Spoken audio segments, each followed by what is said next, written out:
but not a whole lot.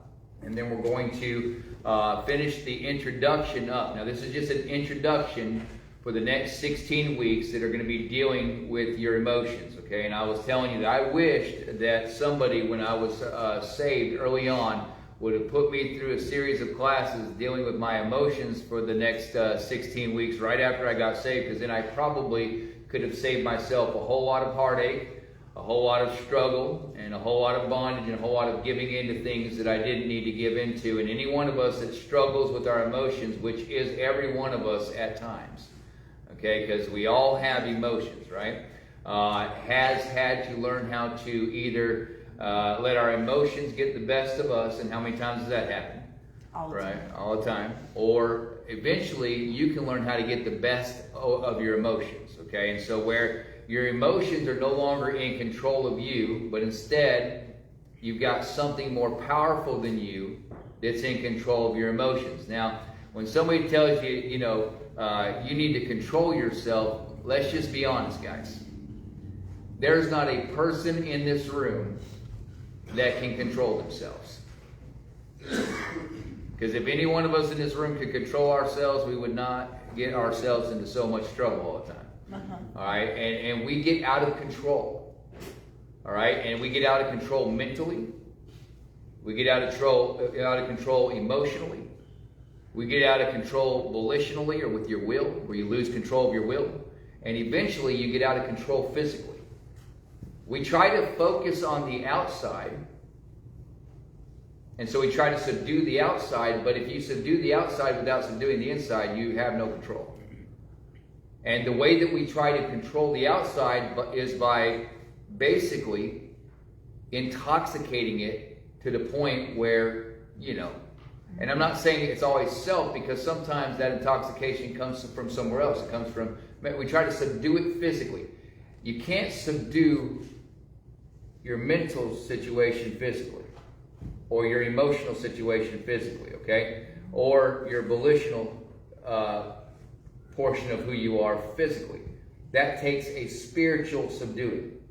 Does that make sense? Yes. Okay, your inside is not the same as your outside. If I come and pinch you, that hurts physically. But usually that pain goes away pretty quick, doesn't it? How about when somebody does something to you emotionally? No, that stays a lot longer, right? Some of us have emotional pain that has stayed with us for a lifetime. We've been hurting by this one thing that happened to us 12 years ago, and it's been hurting us ever since it happened, and it's never stopped hurting. Every time I think about it, every time I consider it, every time it comes to my mind, I find myself in a great deal of emotional pain, emotional stress, emotional hurt, all those things that come about. And so there's something to be said, that there's something different about the inside of you than the outside of you. Okay, the outside of you is temporal. That's why something physical can take it away so quickly. Very short-lived. Okay, the inside of you is eternal. That lives forever. The question is, where does it live forever? It's not going to live here forever, that's for sure. And then it's going to live in one of two places forever after here. All right. Now, if you're saved, you're going to live with Jesus forever. Okay. Amen. And if you're not, we all know the alternative. But what I'm trying to get you to see is there's something much different about the inside of you than there is about the outside of you. Okay. And so when it comes to engaging our emotions effectually, we have to understand the difference. We have to understand what we need to help bring us under control, because just like you're powerless over your addiction, right? And we'll go to a quote-unquote, now we will go to Jesus, okay? Let me just say that right up there. We will go to Jesus. We will go to the God of the Bible. We will go to the Lord for our addiction. But do we go to Jesus for our emotions? You're powerless over your emotions. Right? Do you go to Jesus for your will? Do you go to Jesus for your mental health?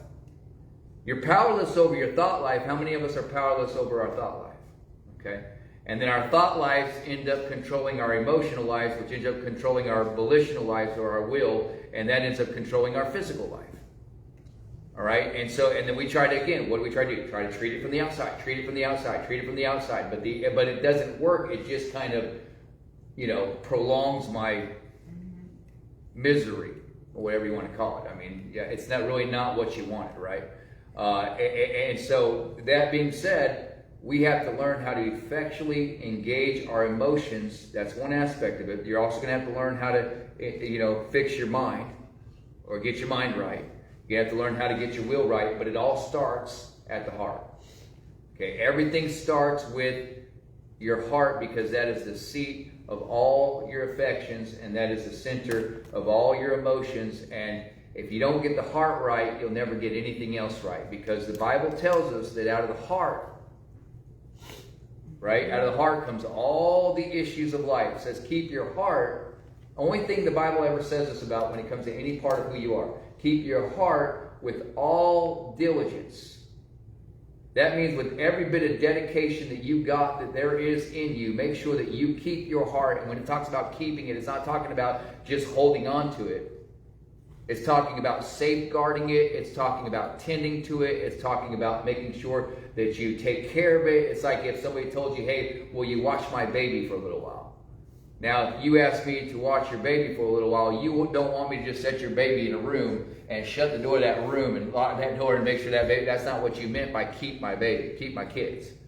You meant that you want me to feed them, you want me to take care of them, you want me to make sure that nothing bad happens to them, you want me to make sure that's the idea of what it's saying. Only this time, God says, keep your heart with all diligence, for out of it are all the issues of life. Every single issue that we got comes from the heart, and that's because of all those emotions that come out of our heart.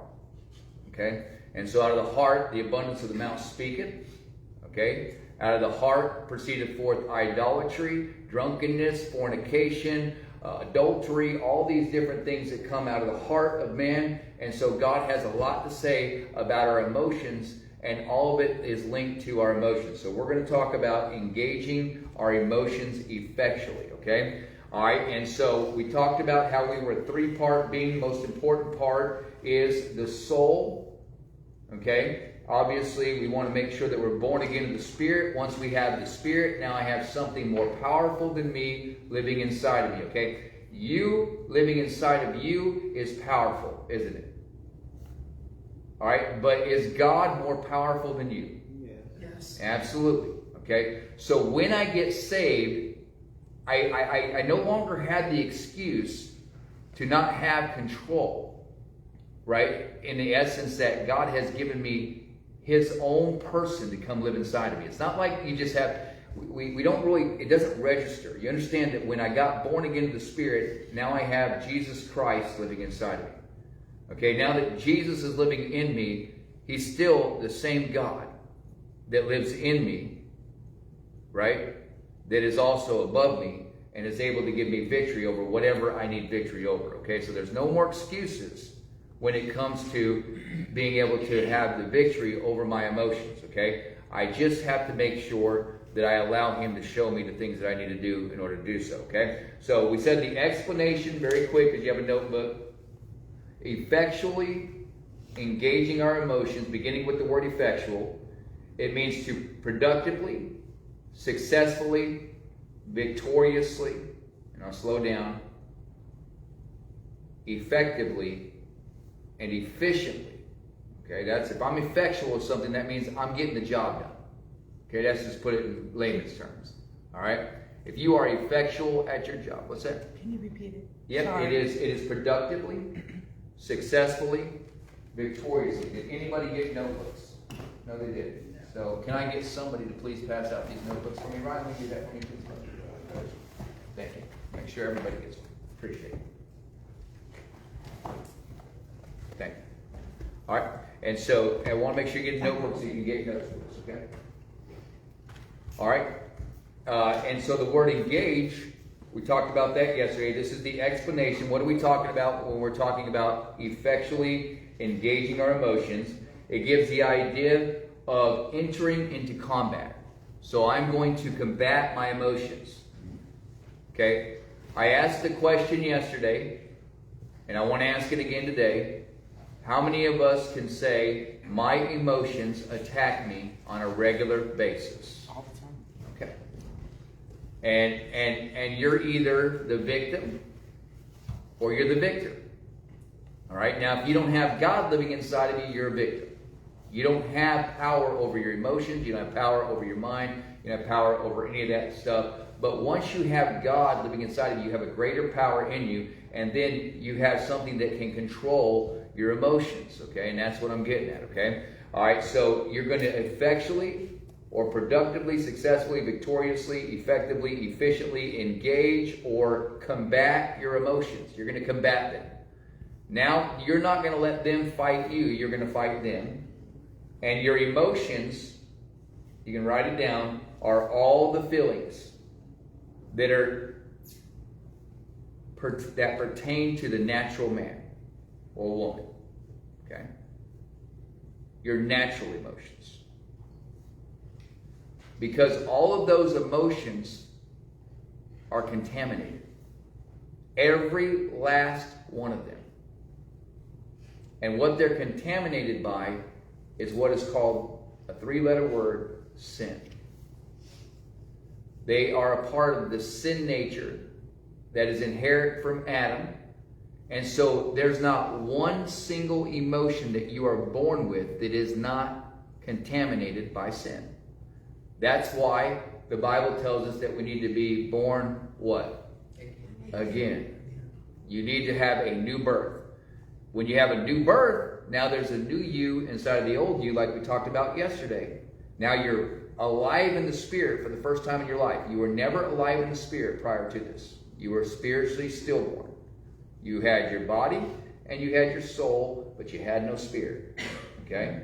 Then you got saved. Now in body, soul, and spirit, now I have this brand new baby spirit me living inside of the 30, 20, 40, 50, 60-year-old old me who's been living this life for however long I've been alive, been calling the shots, been driving the car, been making all the choices, been deciding where we're going to go, what we're going to do, what we're not going to do, where we're not going to go. And I have to make sure that I do not continue to feed this guy that's been alive for 50 years, that's been ruining my life, whose name is Dave Wilson.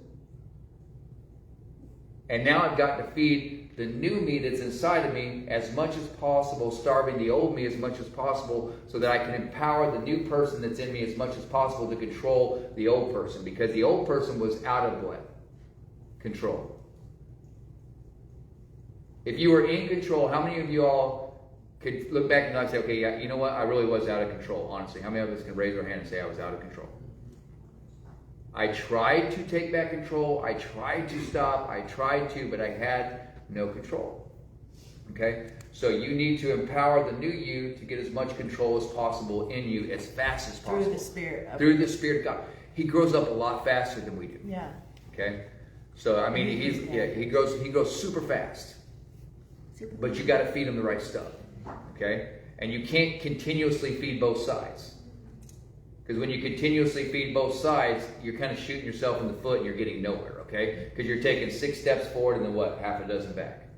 All right? So make sure you feed the new side. That's why 9 months. That's why 6 months. That's why 1 year of getting away. And let's just feed it as much as we can. Let's drown you in as much Jesus as possible so that the new you can grow as fast as possible. Don't worry about everybody else, right? Because if you worry about everybody else, that will mess you up.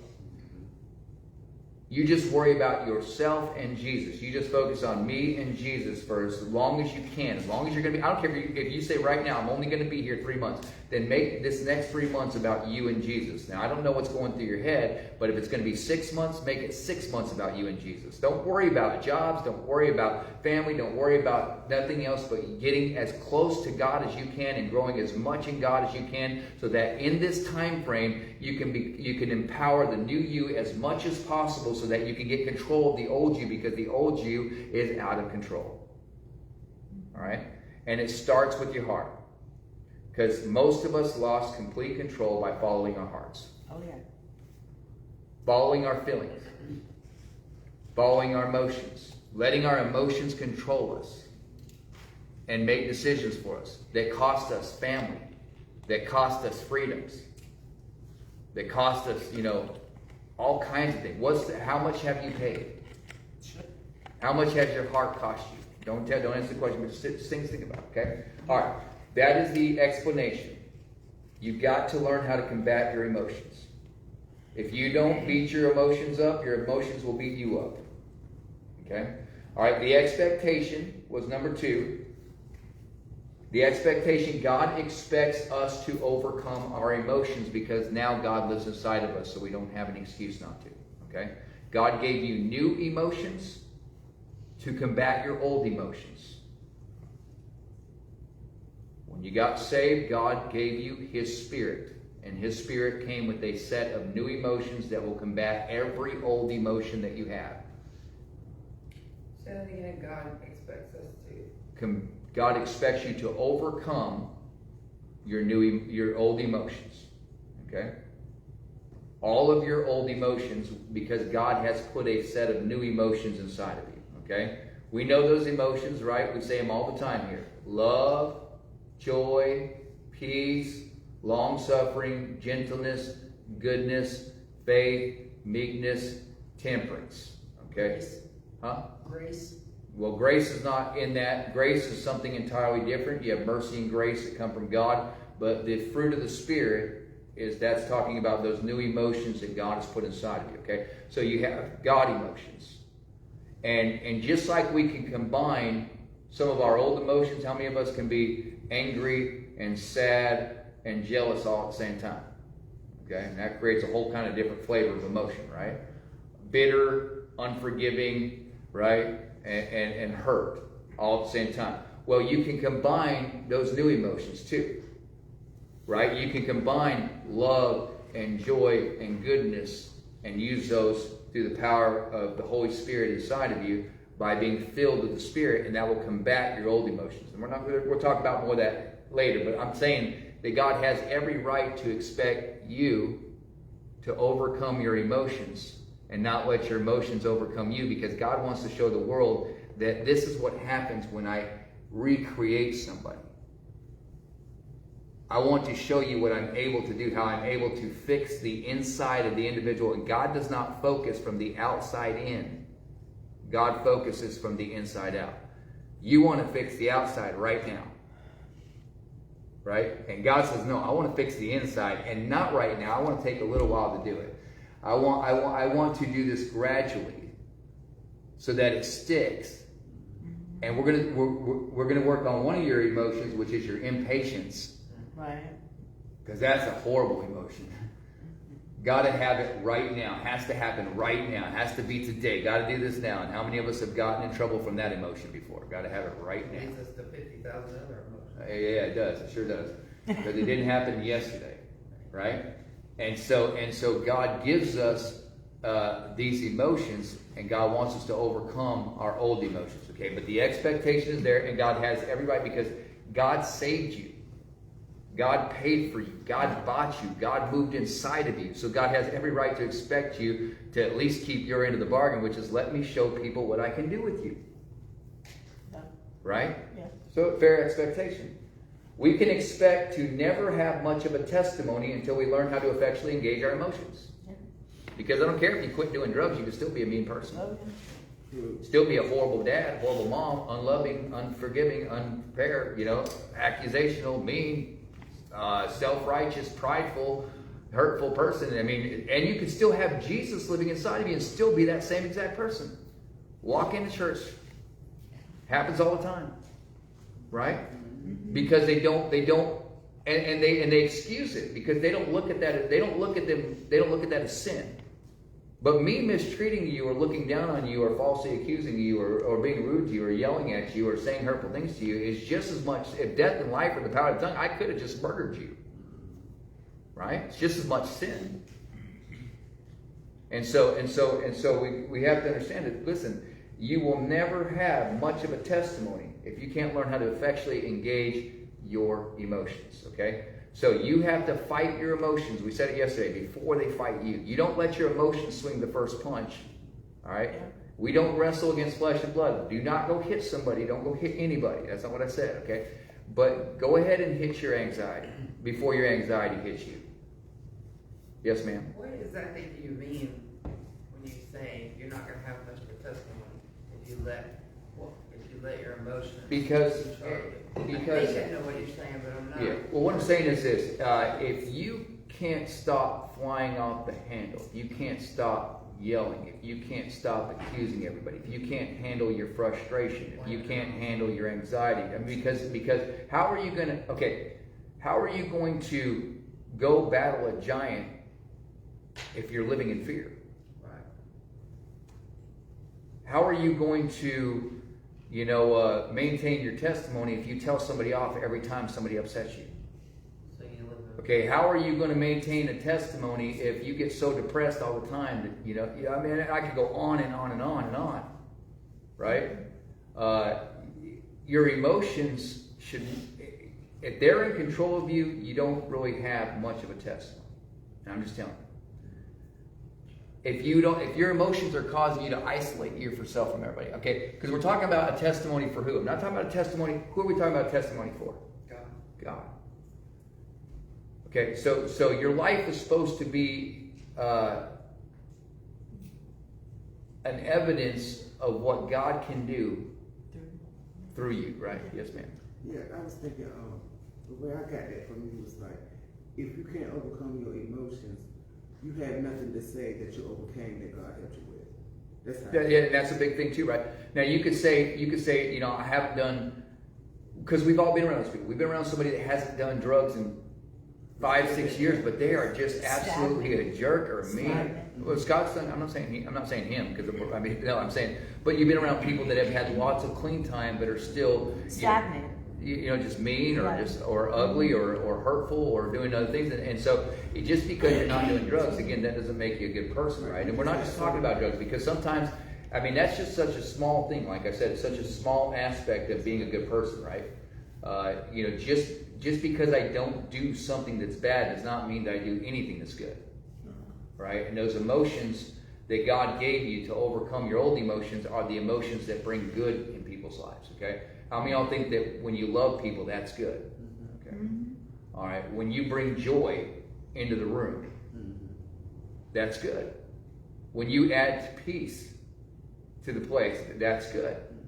All right. But when you add frustration, when you add anxiety, how many of y'all felt the anxiety off of other people? Are you having? Am I the only one that can? When there's a whole bunch of feelings are felt. They're contagious. I said it yesterday. Very contagious. You can expect that way. If you're feeling a certain way, other people will start feeling that way. Do you know the entire army of Israel was afraid? The entire army. Right? And that was in the case with David and Goliath. So I'm saying it is contagious. You can expect that if you are feeling a certain way, that you can end up causing other people to feel a certain way. And we've all been there where, I'm feeling frustrated, then this person gets frustrated. I'm feeling bad, this person starts feeling bad. Everybody in the house is having a bad what? Pretty much Monday for the whole world. It's Monday. So what? This is the day that the Lord hath made. I'll rejoice and be glad in it. I don't know what God calls it, but I'm pretty sure he didn't call it Monday. Amen. Anyways, just the expectation. Okay. All right. Then we said that there needed to be, in order for that to happen, if we want to expect to be able to effectually engage our emotions, then there needs to be education. Right. You got to learn how to engage each one of these emotions. So we took 16 emotions that we feel like are the ones that people deal with the most, and we're going to teach you best as we can from the Bible how to effectually engage those 16 emotions over the course of the next 16 weeks or however long it takes with each emotion. Sammy's going to start out with fear, and so that's a big one. How many of us struggle with fear? All of us. Okay, and we're going to look at that one, and then we're going to look at 15 more after that. And I think it's going to be very helpful for you. But look again, when it comes to education, look again at Proverbs chapter 2. Just by recap.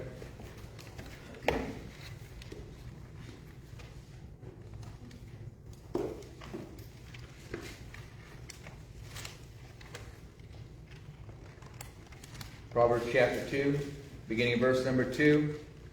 Actually, we'll start with verse 1. It says, My son, if thou wilt receive my words and hide my commandments with thee, so that thou incline thine ear unto wisdom and apply thine heart to understanding, yea, if thou criest after knowledge.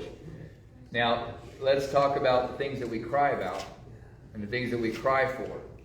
But he says, if you'll cry after knowledge and liftest up thy voice for understanding, if thou seekest her as silver and searchest for her as for hid treasures, then shalt thou understand the fear of the Lord and find the knowledge of God. For the Lord giveth wisdom, out of his mouth cometh knowledge and understanding. He layeth up sound wisdom for the righteous. He is a buckler to them that walk uprightly. He keepeth the paths of judgment and preserveth the ways of his saints. Then shalt thou understand righteousness and judgment and equity, yea, every good path, when wisdom entereth into what? Thine heart, and knowledge is pleasant unto thy soul. Okay? It says, discretion shall preserve thee, understanding shall keep thee, to deliver thee from the way of the evil man. Now everybody take your finger and do this right here. Okay? Because this is the evil person. Alright? And this is the one I need to be delivered from. Yeah. Okay? More than anything else, I need deliverance from Dave. Okay? Alright, so education. And then we said excuses, there aren't any. We lost all of our excuses once we get saved. Okay? Because we're told that, you know, if it's because of our ignorance, right, then we're allowing Satan to get advantage of us, right? And when Satan gets advantage of us, he takes it out on who? Everybody. Yeah. He'll get advantage of one person and take it out on absolutely everybody that he can, and we see that happen all the time too. Okay. All right. Now today I told you we'll look at some examples. Okay. So I want to look at some examples. I think we've been going a little longer than 20 minutes. So let's go ahead and take a break right here on that recap. And we'll look at our first example in Psalms 25. Psalms 25, okay? And remember, we're talking about emotions, okay? Which is all the feelings, okay? All the feelings that are natural to the old man or the old woman, okay?